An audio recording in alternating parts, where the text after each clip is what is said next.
Денеска зборуваме за пролетните алергии, за детската и возрастната категорија на луѓе, бидејќи сите некако подеднакво сме засегнати од истите. Како ние да се справиме со генерално алергиите, особено со пролетните кои што веќе се во ек и веќе граѓаните почнаа да се жалат на оние вообичаени симптоми во овој период од годината. Ова утро на оваа тема го имам почитуваниот и реномиран доктор Александар Сајковски. Добро ви утро, докторе. Добро утро, поздрав прво до вас и до сите ваши гледачи.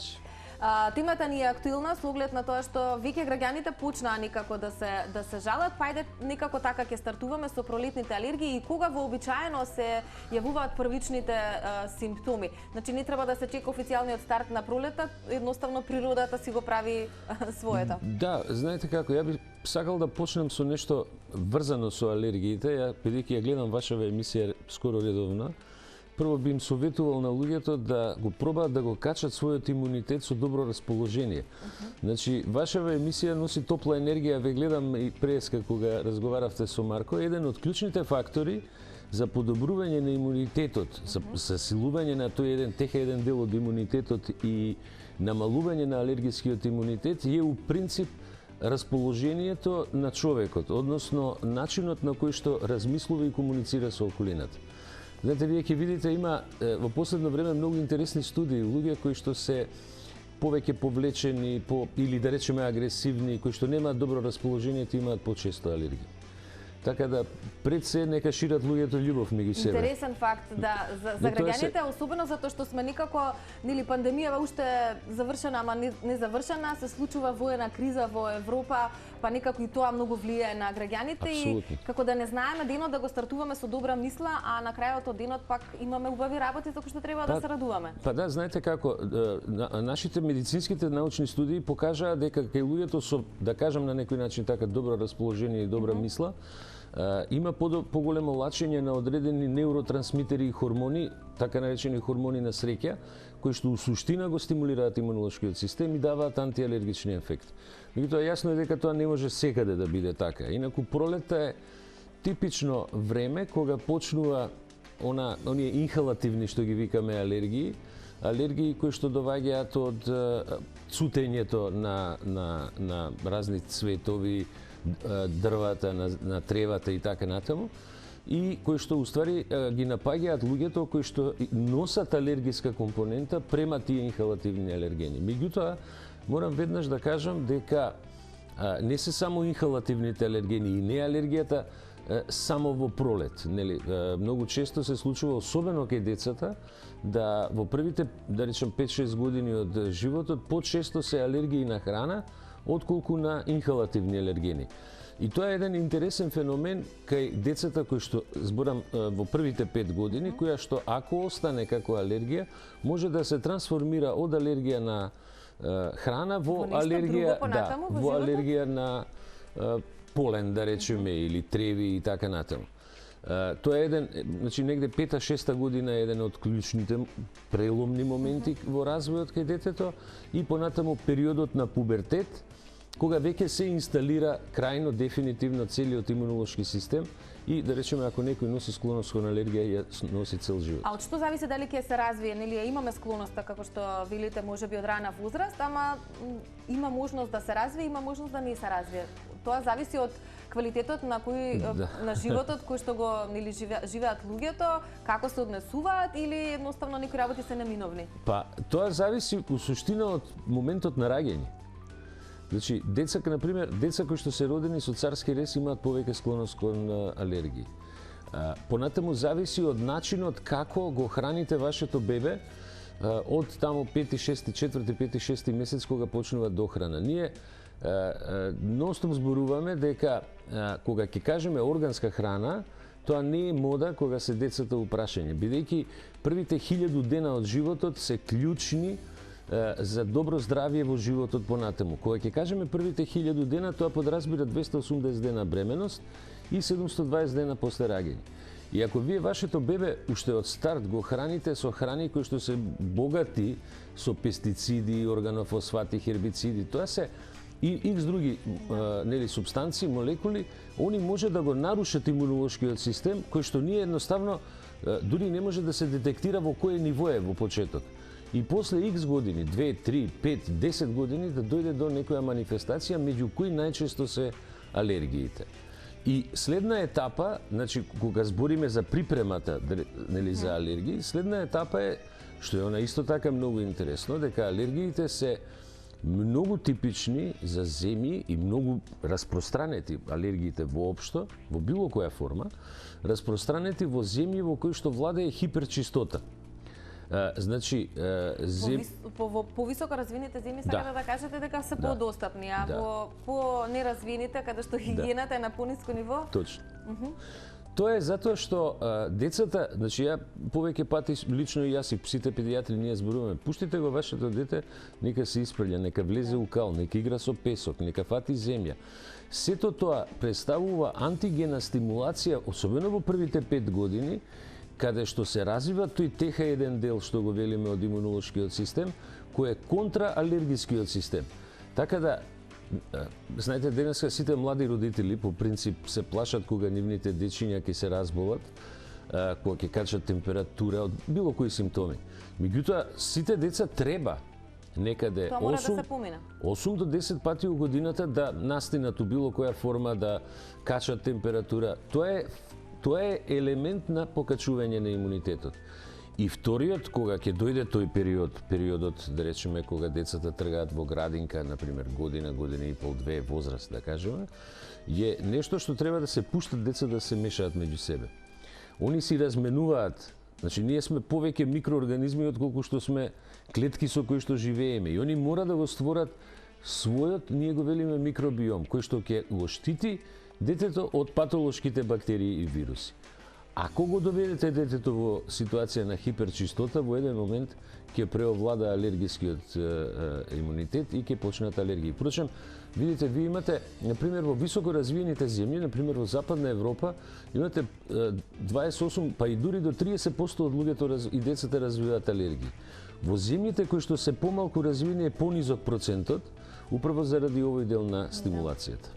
Многу интересен податок и некако треба освестувачки да делува за граѓаните, особено како што споменавте вие, барем за новите или помлади родители, за да знаат дека всушност многу работите потекнуваат од рана возраст. Доктор Сајковски, има ли разлика во начинот на кој што се манифестираат алергиските реакции кога сме деца или нели кај децата и кај возрастните? Па има разлики. Децата повеќе реагираат бурно на поголемо ниво, да кажем, со повеќе органи. Значи, кај децата алергијата може да се манифестира во исто време и со течење на нос, и со кашлање, па дури и со кожни промени. Кај возрастните може да биде, например, само алергиски ринит, значи, нели, солзење на очите и течење на носот. Значи, има одредени разлики, иако сите тие алергени, да кажем, кои што го атакуваат имунолошкиот систем, во основа прават релативно слични симптоми. Значи, нос, очи, усна шуплина, грло, дишни патишта и кожа. Тоа се вака зони каде што може да се манифестираат. Меѓутоа, знаат да бидат многу, тие алергиски реакции знаат да бидат многу напорни, иако во прв момент, да речеме, особено ако земете кивавица, да речеме, нели, заради носна секреција, знае да биде многу напорна затоа што може да трае во тек на цел ден и повеќе денови, едноставно да го истошти човек кога ја има. Нормално дека клучен елемент во тоа е да се намали експозицијата, односно излагањето на алергените и да се почне со некаков третман за алергијата, затоа што, знаете, ние може би имате и такво прашање, да не скокнам на тоа, меѓутоа целото лечење на алергиите подразбира смирување на симптомите. Така, излекување не постои, туку едноставно третирање на проблемот. Да, третирање на проблемот, меѓутоа крајно гледано треба да го избалансираме имунолошкиот систем за да падне тој алерголошкиот дел кој што у суштина му прави проблеми на еден човек. Денеска има и модерни, нормално, не само денеска, нели, она имунотерапија што ја велиме или вакцини што се велат, нели, ако да речеме се јавува алергија кон 1, 2, 3 алергена, да речеме, може со таа сензибилизација, да речеме, да се одбрани организмот и да се излекува самата алергија. Од она што истражува в изминативе денови е дека секој четврти македонец, сега ова е некоја статистика од последниве 2 до 3 години, може би и веќе секој трети македонец, не знам, има алергиски ринитис. Значи, она што, да речам сега, го споменавте и вие, и што генерално важи за високоразвините земји, меѓутоа ете важи и за нашата Македонија. Колку е честа оваа појава, колку вие често се соочувате и во вашето секојдневие и на работа и приватно со луѓе кои што едноставно се жалат нели во овој период од годината, и како се доаѓа до најточна дијагноза, доктор Сајковски, за да знаат граѓаните нели како да реагираат во дадена ситуација?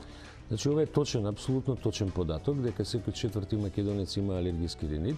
И овој податок малце се коси со на ситуацијата економска во Македонија, сега ако можам така да ја кажам, бидејќи фактички тоа е процент од негде 25%, кој што е 25 до 30% во исто така во високо развиените земји луѓето имаат алергиски ринит.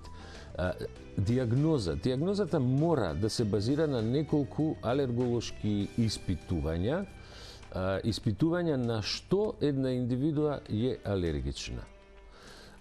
Кога станува збор за возрастни луѓе, да речем, од една страна, тоа се тестови, значи и за децата има тестови алерголошки кои што се вршат испитувања, нели? Меѓутоа треба да се има во предвид дека кај возрастните луѓе може да доминира и доминира најчесто алергија на инхалативна алергија, нели?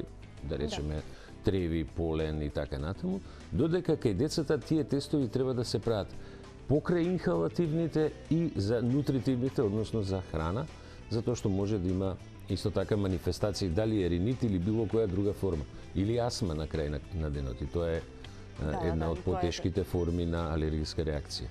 Ние сме во еден од најзагадените градови во светот и Европа, за жал. Колку аерозагадувањето има влијание и дали е поврзано со појавата на овие алергиски реакции? Страшно. Значи, аерозагадувањето страотно влијае негативно на дишните патишта и веројатно, јас моето лично мислење дека нас приоритет во нашава држава и во Скопје да не биде аерозагадувањето. Значи, видите, овие големи честички што се над 10 PM10 честички и поголеми честички. Извинете, некако како да се помиривме дека нели тоа ќе ни биде реалност и дека ќе живееме во денот со 50 PM10 честички како тоа да е нормално, е далеку од нормално. Да, ма тоа е, знаете, мислам дека треба да е, значи не само да се луѓето еколошки свесни, него целото општество треба да е еколошки свесно. Например, PM10 честичките кои што ги гледаме, нели колку се како се, у суштина, колку се опасни и толку не се, затоа што се задржуваат обично во горните дишни патишта.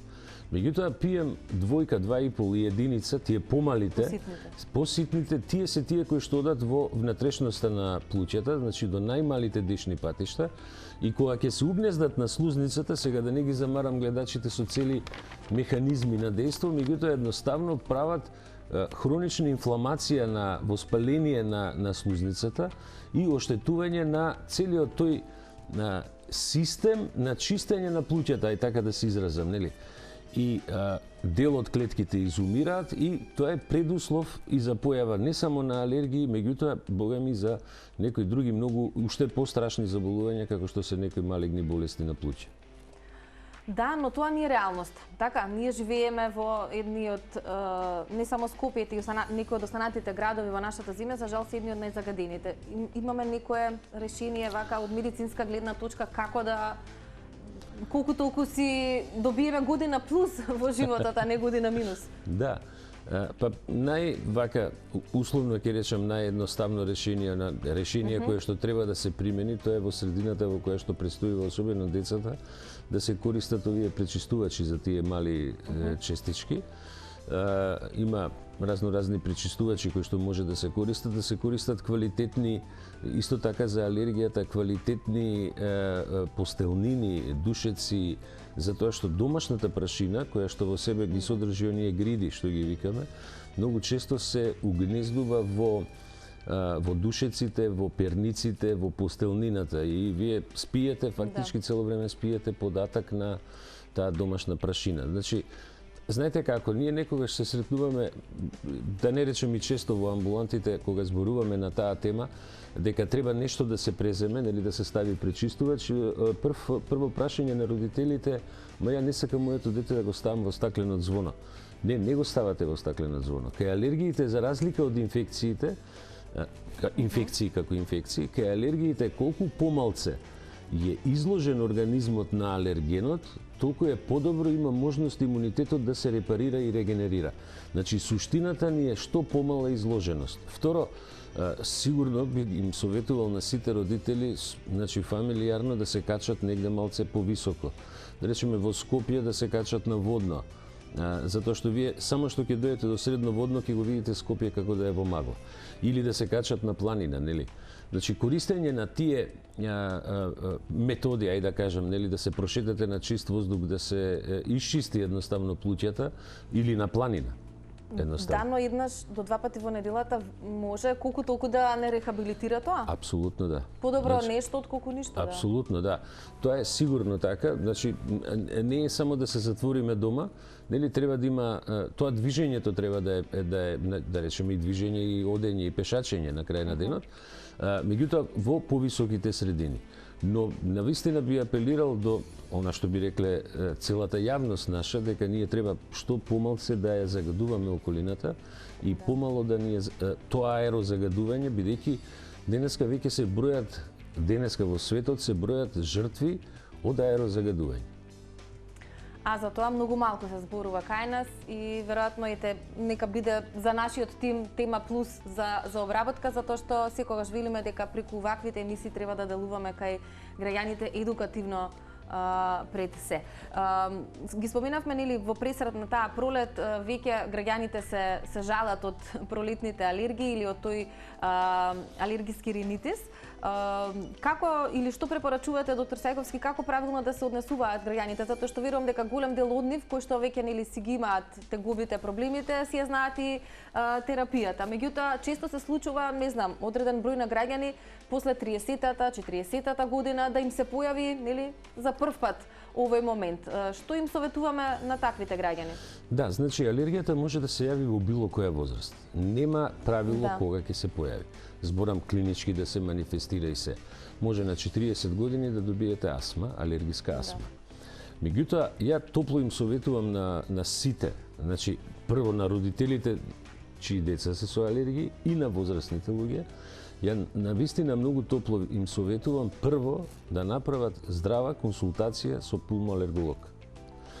Значи да се направат тестовите, да се види на што организмот реагира и према клиничките знаци да се почне со терапија. Знаете, денеска има повеќе лекови, за разлика од минатото, ако се вратиме назад 30 години, денеска има многу повеќе лекови кои што се користат, меѓутоа зависат од симптомите и од типот на алергијата.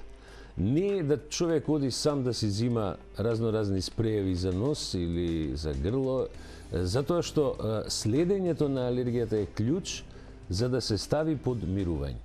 И во целата таа, да речам, тие анализи што се прават, нели,